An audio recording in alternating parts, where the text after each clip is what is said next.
next comic we got coming to the stage, my buddy Mr. Miles Francis, guys. Keep it going, keep it going.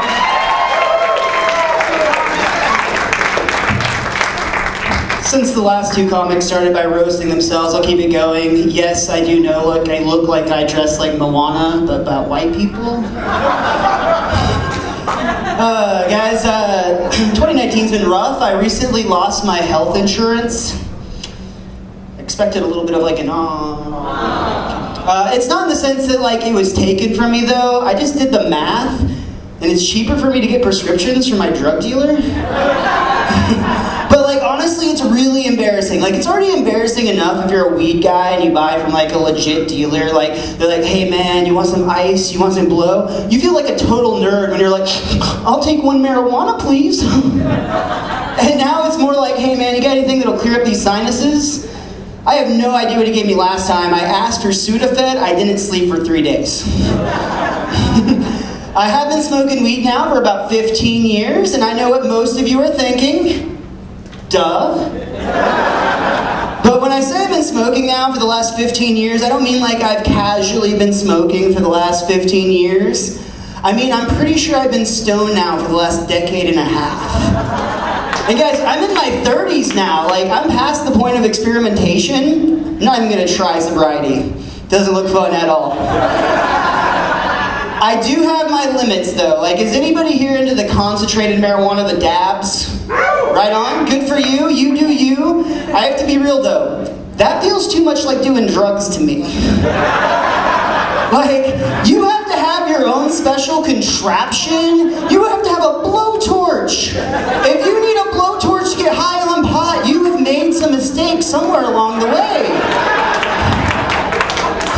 I'm not here to judge though, like not at all, not my place, because honestly I have no idea when this happened, but at some point weed went from being the drug to being the thing I use to keep myself grounded when I'm on drugs. Like, it used to be my friends and I would roll up a joint, listen to some music, like, oh man, look at all the pretty colors. And now it's more like, holy shit, the walls are melting again.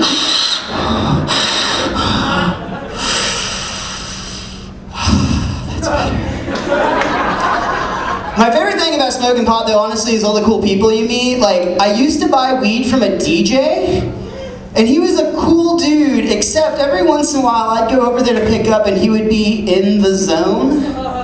So basically he's like scratching away in the corner, putting on a personal concert for me. And I'm sitting there thinking like, holy shit, this would be so cool if I were high. And it finally gets to a point where I'm like, can I just bag this myself? Like Walmart, get out of here. If you smoke weed long enough though, you know that it's not all good times. If you smoke long enough, you know you're gonna experience the paranoia once in a while. Honest to God, I had the worst bout of paranoia this afternoon. I was smoking with some friends of mine in Dallas. They live in this old apartment with this tiny little underground parking structure. They warned me in advance. They're like, hey man, it can be a little tough getting in and out of here. And I'm like, I can drive.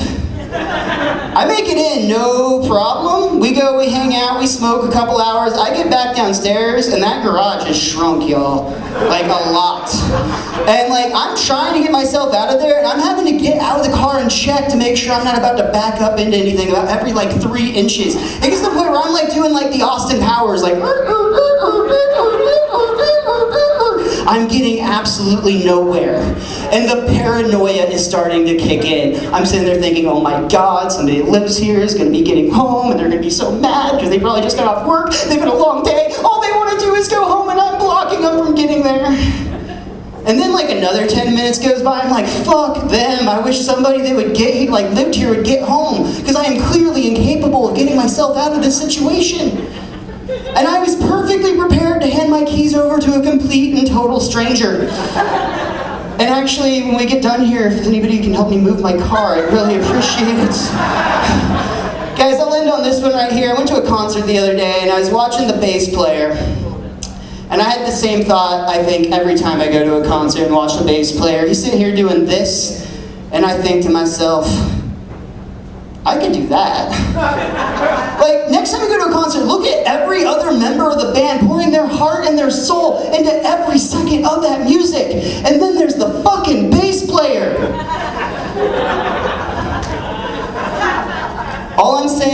if bass players were any lazier of artists, they'd be doing stand-up comedy. Thank you guys so much. My name is Miles Francis.